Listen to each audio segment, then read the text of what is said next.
Hello friends, எல்லோரும் எப்படி இருக்கீங்க? Welcome to Varni food channel. தீபாவளிக்கு நீங்கள் என்ன ஸ்வீட் செய்யலான்னு யோசிச்சுட்ருப்பீங்க. இப்போ இந்த மாதிரி நீங்கள் இன்ஸ்டன்ட் அதிரசம் செஞ்சு பாருங்கள். 10 நிமிஷத்தில் ஈஸியாக பண்ணிடலாங்க. பிகினர்ஸ் கூட ஈஸியாக பண்ணலாம்.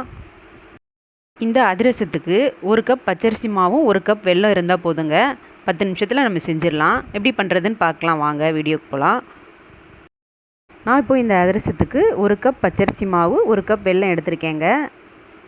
இப்போது நம்ம வெல்லத்தை உருக வச்சிடலாங்க. இதுக்கு பாகுபதம் தேவையில்லை.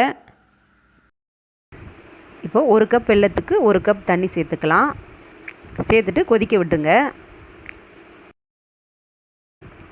இப்போது இதில் தண்ணி கொதிச்சா மட்டும் போதும். இப்போ பாருங்கள், நல்லா கொதிச்சிருச்சு.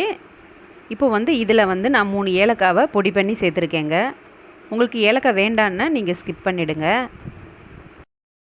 அடுத்ததாக நான் எடுத்து வச்சுருக்கிற 1 கப் பச்சரிசி மாவை இதில் கொஞ்சம் கொஞ்சமாக சேர்த்து கிளறிக்கலாம். நம்ம மாவு சேர்த்து கிளறப்ப அடுப்பு லோ ஃப்ளேமில் வச்சுக்கணுங்க. நம்ம வெல்லத்தில் சேர்த்த 1 கப் தண்ணியே போதுங்க. நம்ம எக்ஸ்ட்ரா தண்ணி எதுவும் சேர்க்க வேண்டாம். இப்போ பாருங்கள், இந்த மாதிரி கட்டியாக ஆகிடும். இப்போது இந்த ஸ்டேஜில் 2 ஸ்பூன் நெய் சேர்த்துக்கலாங்க. சேர்த்துட்டு திருப்பி நம்ம கிளறி விட்டுக்கலாம். பாருங்கள், கிளறி விட்டாச்சு நல்லா. இப்போது கிளறி விட்டதுக்கப்புறமா இதை நம்ம இன்னொரு பிளேட்டில் மாற்றிக்கலாம். இந்த மாதிரி நம்ம பிளேட்டில் மாற்றினதுக்கப்புறமா ஒரு 5 நிமிஷம் ஆற வச்சிடலாங்க. ஆற வச்சுட்டு இந்த மாதிரி நீங்கள் பிசைஞ்சு விட்டுக்கோங்க. அவ்வளோதாங்க, அதிரச மாவு ரெடி ஆயிடுச்சு. ரொம்ப ரொம்ப ஈஸிங்க இது பண்ணுறது. இப்போது அதிரசம் செய்ய ஆரம்பிச்சிடலாங்க. இப்போது ஒரு சின்ன பிளேட்டில் லைட்டாக எண்ணெய் அப்ளை பண்ணிவிட்டு கையிலையும் லைட்டாக எண்ணெய் அப்ளை பண்ணிக்கோங்க.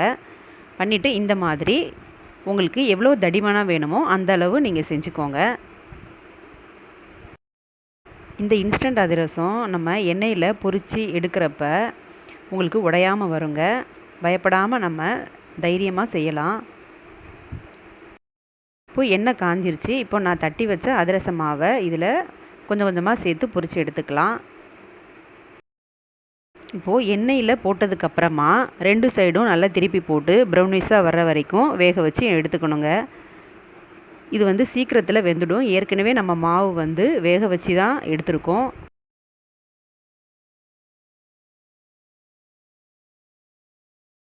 இப்போது இந்த கலர் வந்ததும் நம்ம எடுத்துடலாங்க. இதே மாதிரி மீதம் இருக்கிற மாவையும் நம்ம போட்டு பொரித்து எடுத்துக்கலாம். உங்களுக்கு அதிரசம் எவ்வளவு திக்னஸ் வேணுமோ அந்தளவு நீங்கள் மாவு சேவ் பண்ணிக்கோங்க. இப்போது டேஸ்டான அதிரசம் ரெடி ஆயிடுச்சு. இப்போ எப்படி இருக்குன்னு பார்க்கலாம். பாருங்க, உள்ளே எவ்வளோ நல்லா வெந்திருக்குன்னு. அந்த லேயர் பாருங்கள் எப்படி வந்திருக்குன்னு. கிறிஸ்பியாக இருக்குது வெளியில், உள்ளே சாஃப்டாக மாவு நல்லா வெந்திருக்கு. இந்த தீபாவளிக்கு இந்த மாதிரி இன்ஸ்டன்ட் அதிரசம் செஞ்சு பாருங்கள். ரொம்ப டேஸ்ட்டாக இருக்கும். இந்த வீடியோ பிடிச்சிருந்துச்சுன்னா லைக் பண்ணுங்கள், ஷேர் பண்ணுங்கள், கமெண்ட் பண்ணுங்கள். வர்ணி ஃபுட் சேனலை மறக்காமல் சப்ஸ்கிரைப் பண்ணிக்கோங்க. அடுத்த வீடியோவில் சந்திக்கலாம். நன்றி, வணக்கம்.